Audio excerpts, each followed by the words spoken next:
اللہ تعالیٰ کے علم میں ہیں اور اس کے مقررہ اندازے کے مطابق یہ دنیا چلتی ہے، یہ کائنات چلتی ہے یوم ازل سے، روز ازل سے لے کر یوم آخر تک۔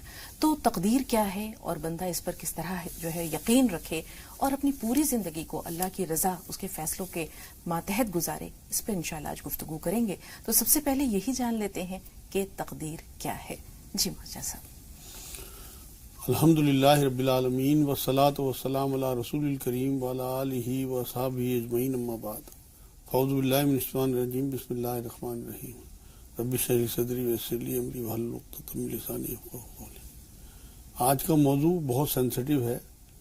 تقدیر کے بارے میں حضور صلی اللہ علیہ وسلم نے بحث مباحثے تو منع کیا ہے، لیکن جو آپ نے سوال رکھا ہے تقدیر کیا ہے، تو پبلک میں یہ بات بتانی بھی ضروری ہے کہ تقدیر میں کیا کیا چیزیں آتی ہیں، کون سی چیزیں فکس ہیں اور کون سی چیزیں اللہ نے ہمارے اوپر چھوڑی ہیں۔ اس لیے اس موضوع پہ بات کرنا بھی ضروری ہوتا ہے، لیکن بحث مباحثہ نہیں ہونا چاہیے، کیونکہ حضور نے اس سے جامع ترمذی کی حدیث میں منع فرمایا۔ اصل میں تقدیر یا مقدر جو لفظ ہے وہ قدر سے بنا ہے۔ قدر کہتے ہیں اندازے کو، اسٹیمیٹ کو، مطلب پیمانہ کوئی۔ آپ دیکھیں کوئی بھی کام کیا جائے، کوئی پلان ہو، کوئی بھی بڑا کام شروع کیا جائے تو اس کا ایک پہلے اسٹیمیٹ بنایا جاتا ہے۔ اللہ جو ہیں، جب کائنات یہ سوچا اللہ نے بنانے کی تو اس کا بھی ایک اندازہ کیا، ایک اسٹیمیٹ کیا، اور اللہ اپنے آپ کو قرآن میں ان ربی علی کل شیء قدیر کہتے ہیں کہ ہر چیز پہ قدرت رکھتے ہیں۔ تو اللہ رب العزت کے جو اندازے ہیں وہ کبھی غلط نہیں ہو سکتے۔ آپ یہ دیکھیں کہ اکثر یہ دیکھا ہے آپ نے کہ ڈاکٹر کئی بار جواب دے دیتے ہیں مریضوں کو، تو 99% وہ مریض بچتے نہیں، مر جاتے ہیں، کیونکہ ڈاکٹر کا اپنا تجربہ اور اپنی ساری کارنامے دیکھ، اس نے اپنی کوششیں کر لی، اس کے باوجود اس نے دیکھا کہ یہ بچہ نہیں، تو وہ جواب دیتے ہیں۔ ایسے ہی کوئی ٹیچر ہو، وہ اپنی کسی اسٹوڈنٹ کو یہ کہتے کہ یہ پاس نہیں ہوگا، کیونکہ وہ اس کی حالت دیکھ رہا ہے کس طرح کا یہ پورا سال اس نے گزارا ہے۔ حالانکہ ان لوگوں کی یہ خواہش نہیں ہوتی کہ یہ پاس یا فیل ہو جائیں یا یہ ان کی ڈیتھ ہو جائے، لیکن انہوں نے حالات دیکھے ہوتے ہیں۔ لیکن 99% ان کا ٹھیک ہوتا ہے، 1% میں ان کے اندازے بھی غلط ہو جاتے ہیں کہ لوگ بچ جاتے ہیں اس کے باوجود بھی، اور بعض بچے پاس بھی ہو جاتے ہیں۔ لیکن اللہ رب العزت کی جو قدرت ہے، جو اس کا قدر ہے، جو اس کا اندازہ ہے، وہ بالکل ایکوریٹ ہوتا ہے، اس کے اندازوں میں کبھی کوئی کمی نہیں آ سکتی۔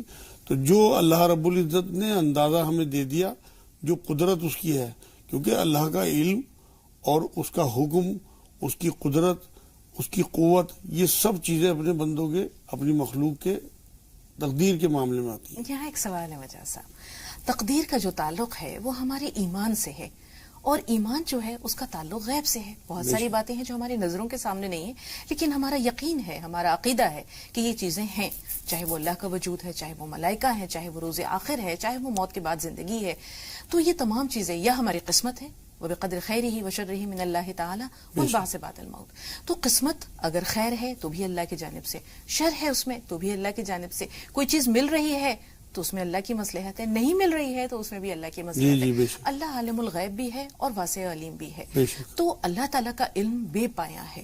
اللہ کے علم کی وسعت کو اگر ہمارا یہ چھوٹا سا دماغ، چھوٹا سا ذہن سمجھنا چاہے تو کس طرح سمجھے اور کیسے سمجھائیں؟ اصل میں بات یہ ہے نا کہ آپ اب جس چیز کو آپ نہ بدل سکیں وہ تقدیر ہے۔ اللہ رب العزت نے ہمیں قوتیں دی ہیں، ہمیں آزادی دی ہے، ہمیں بتا دیا کہ یہ خیر اور یہ شر ہے۔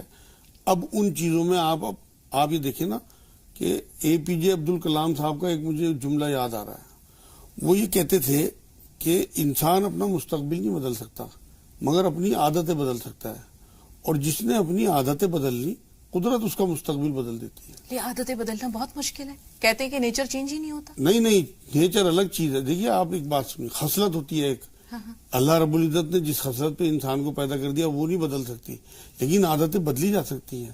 آپ یہ دیکھیں، عادت بدل سکتا ہے آدمی، اپنی جو ہابیز ہیں وہ بدل سکتا ہے، اپنا ارادہ بدل سکتا ہے، اپنے جو اس کا مطلب دین کے معاملے میں بھی بہت سارے عقیدے ایسے ہوتے ہیں انہیں چینج کر سکتا ہے۔ ان کا جو چیزیں ہمیں اللہ رب العزت نے قدرت دی ہے کہ انہیں ہم چینج کر سکتے ہیں، وہ تقدیر میں نہیں آتی۔ آپ نے جو جملہ، جو قول بیان کیا ہے APJ عبد الکلام صاحب کا، اسے دہرائیے، وہ بہت آبزر سے لکھے جانے کے لائق۔ انہوں نے یہ بات کہی ہے کہ انسان اپنا مستقبل نہیں بدل سکتا، لیکن وہ اپنی عادتیں بدل سکتا ہے، اور جو اپنی عادتیں بدل لے قدرت اس کا مستقبل بدل دیتی ہے۔ اور یہ بہت بڑی بات ہے، اور کیونکہ انسان کے اپنے بس میں نہیں ہوتا، لیکن جب اللہ دیکھتا ہے کہ یہ کامدن ہے اپنی مطلب محنت میں اور ہر وقت آگے بڑھنے کی اس میں، کیونکہ جن چیزوں کو اللہ رب العزت نے ہمارے ہاتھ میں دے دیا، ساری چیزیں فکس تھوڑی ہیں، تھوڑی سی چیزیں فکس ہیں، باقی زیادہ تر چیزیں جو ہیں ہم چینج کر سکتے ہیں اپنی محنت سے، اپنی قوت سے، اپنے علم سے. وہ اللہ نے ہمیں آزادی دی ہے، لیکن اتنی آزادی، نتیجہ اپنے ہاتھ میں رکھا ہے.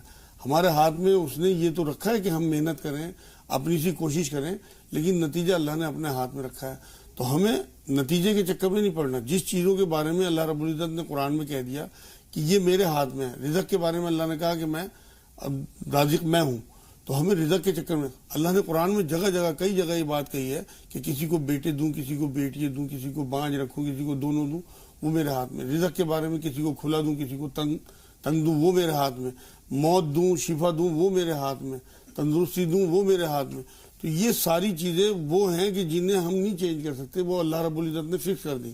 یہاں ایک واقعہ یاد آ رہا ہے کہ حضرت سراقہ بن جوسم رسول پاک صلی اللہ علیہ وسلم کے پاس آئے اور ان سے دریافت کیا کہ ہمیں ہمارا دین واضح کیجیے، جیسے کہ ہم اگر ابھی پیدا ہوئے ہیں تو رسول پاک صلی اللہ علیہ وسلم یہ بتائیے کہ اگر اللہ تعالیٰ نے تمام چیزیں لکھ رکھی ہیں یا تمام چیزیں اللہ تعالیٰ نے ایک قدر کے مطابق طے کر رکھی ہیں تو ہم عمل کیوں کریں، یا اگر ہم عمل کریں تو کیسے کریں؟ تو رسول پاک صلی اللہ علیہ وسلم نے کہا تم عمل کرو، نتائج کی پرواہ مت کرو، وہ اللہ کے ہاتھ میں ہے. یہی میں کہہ رہا ہوں آپ سے. دیکھیے جو چیزیں لکھی گئی نا، ایک میں نے جملہ کہیں پڑھا تھا کہ جو چیز پیشانی میں لکھی گئی وہ پیش آنی ہے. پیش آنی ہے، کیا بات ہے. تو جو اللہ رب العزت نے ہمارے لیے فکس کر دی چیزیں، انہیں تو ہم نہیں چینج کر سکتے، لیکن جو چیزیں ہم محنت کے ساتھ، اپنے علم کے ساتھ، اپنی قوت کے ساتھ آگے بڑھتے ہوئے دوش نہیں دے سکتے. آپ دیکھیں نا، مان لیجیے کوئی آدمی اپنا ہاتھ جلانے کے اس میں ہے، آگے بڑھ رہا ہے ہاتھ جلانے، کسی نے اسے روکا بھی، منع بھی کیا، لیکن وہ نہیں مانا اور اس نے اپنا ہاتھ جلا لیا. یہ اللہ کا قانون ہے کہ آگ جو ہے وہ جلائے گی ہر حال میں. اب وہ یہ نہیں کہہ سکتا کہ میرا ہاتھ اللہ نے جلایا، وہ اس نے خود جلایا. تو یہ جو ہمیں اتنا اختیار تو تھا کہ ہم اپنا ہاتھ بچا سکیں یا جلا لیں، لیکن نتیجہ اللہ نے اپنے ہاتھ میں، وہ اس کا قانون ہے. قانون اللہ کا نہیں بدلتا. آپ یہ دیکھیں کہ ایک بزرگ جو تھے وہ سڑک پہ چلے جا رہے تھے یہ کہتے ہوئے کہ جو کرتا ہے اللہ کرتا ہے، جو کرتا ہے اللہ کرتا ہے، جو کرتا ہے اللہ کرتا ہے. تو ایک لڑکا سامنے سے آیا، انہوں نے اٹھا کے پتھر ان کے سر پہ مار دیا، ان کے سر سے خون نکلنے لگا. انہوں نے سر پہ ہاتھ رکھا، اس کی طرف دیکھا تو وہ کہنا میری طرف کیوں دیکھ رہے ہو آپ، جو کرتا ہے اللہ کرتا ہے. کہ مجھے پتا ہے کہ جو کرتا ہے اللہ کرتا ہے، لیکن میرے اللہ کے بیچ میں منہ کالا کس نے کیا، میں دیکھ رہا ہوں. تو جو بھی چیزیں ہیں اب آپ یہ دیکھیں کہ ہمارا جو سارا فیصلہ ہوگا اللہ کے ہاں، وہ ہماری نیت کے حساب سے. تمام اعمال کا دار و مدار نیت پہ ہے. بخاری شریف کی پہلی حدیث ہے. اس میں یہ دیکھیں کہ کسی چھت پہ 3 لوگ کھڑے ہوئے ہیں، ایک نے نکال کے پسٹل دوسرے کے گولی مارنی چاہیے، تو تیسرے نے اسے دھکا دے دیا بچانے کے لیے. وہ اس دھکے سے چھت سے گرا اور نیچے گر کے مر گیا. اب آپ یہ دیکھیے کہ کسے سزا ملنی چاہیے، کس کا اللہ کے ہاں مارنے والا لکھا جائے گا اور کسے بچانے والا لکھا جائے گا. یہ ہے اصل میں، ہمیں نتائج کا معاملہ نہیں، ہمارا سارا فیصلہ اللہ کے ہاں نیتوں کے حساب سے ہوگا. جس نے گولی چلائی وہ مارنے والوں میں لکھا جائے گا، اور جس نے دھکا دیا حالانکہ مرا وہ دھکے دینے کی وجہ سے، اسے بچانے والوں میں لکھا جائے گا. یہ ہے ساری اصل میں قدرت کا جو معاملہ. اللہ رب العزت نے جو قانون بنایا ہے، اب قرآن میں جگہ جگہ کہا کہ میرے جو کلمات ہیں، میری جو قانون ہے، وہ نہیں تبدیل ہوتے. لا تجد لسنت اللہ تبدیلا. مجاز صاحب، ابھی آپ نے بتایا کہ تمام چیزیں طے ہیں، فکس ہیں، لکھی جا چکی ہیں، بے شک لوح محفوظ پہ لکھی جا چکی ہیں. کہتے ہیں کہ اللہ تعالیٰ نے سب سے پہلے قلم کو بنایا اور کہا کہ لکھو. قلم نے کہا کہ یا اللہ میں کیا لکھوں، ماذا اکتب. تو اللہ تعالیٰ نے کہا کہ وہ تمام چیزیں لکھو جو قیامت تک جو ہے وہ پیش آنی ہے. اور کہتے ہیں کہ قلم جو ہے وہ اٹھا لیا گیا ہے، رفعت الاقلام وجفت الصحف، مقادیر طے ہو چکے ہیں، بے شک، یعنی تمام اندازے، تمام چیزیں لکھی جا چکی ہیں اور قلم اٹھا لیا گیا. اور یہ قلم اس سے پہلے جو ہے وہ تخلیق پایا، یا لوح محفوظ پر یہ تمام چیزیں لکھی گئی جب اللہ تعالیٰ کا عرش پانی پر تھا. اور اس کے بعد زمین اور آسمان کی تخلیق سے 50,000 سال پہلے جب اللہ تعالیٰ کا عرش پانی پر تھا، اس وقت قلم نے یہ تمام چیزیں لوح محفوظ پر لکھ ڈالی، اور پھر تبدیل بھی نہیں ہوں گی. تو پھر جو تبدیلی یہ میں آتی بتاتا ہوں، ہے، یہ بڑا اہم سوال تو کہاں کیا سے آپ نے. آتی ہے؟ میں بتاتا ہوں آپ کو، اصل میں جو قلم نے لکھا ہے نا، کچھ چیزیں تو اللہ رب العزت نے فکس کی ہوئی ہیں، وہ تو قلم نے جو فکس چیزیں وہ لکھ دی. باقی جو قلم نے لکھا ہے وہ اللہ کے قانون ہے، اف اینڈ بٹ کے ساتھ.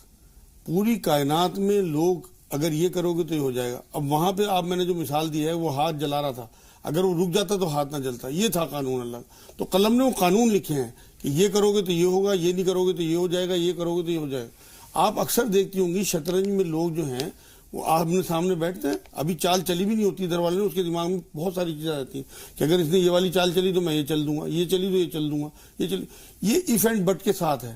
تو قانون جو اللہ رب العزت نے لکھوائے ہیں نا قلم سے، وہ یہ قانون ہے کہ اگر یہ باقی تو اگر سارا کچھ اس طرح سے فکس کر دے اللہ پاک، پھر تو معاذ اللہ ظالم ہوا، ہمارا تو کوئی بھی غلطی نہیں پھر آتی. انسان تو کٹ پتلی ہے. جی تو یہ جو لیکن میں جو کٹھ آپ پتلی کو بات نہیں بتا ہے. رہا ہوں جی. یہ ہے اصل چیز کہ اللہ کے قانون جو ہیں وہ قلم نے لکھے ہیں ایف اینڈ بٹ کے ساتھ. یہ بہت بڑی بات ہے مجاز صاحب، اف اور بٹ. جی پوری زندگی قضا اور قدر کا جو کھیل ہے، یا ہماری جو پوری ہمارا کارزار حیات ہے، یہ میدان عمل ہے، یہ انہی دو اصولوں پہ چل رہا بے ہے. شک بے شک. اور چونکہ یہ موضوع اتنا وسیع ہے، گفتگو ہماری محدود ہے، 2 کالرز بھی فون لائن پر ہیں اور اشارہ ہے کہ ان سے بات بھی کریں، تو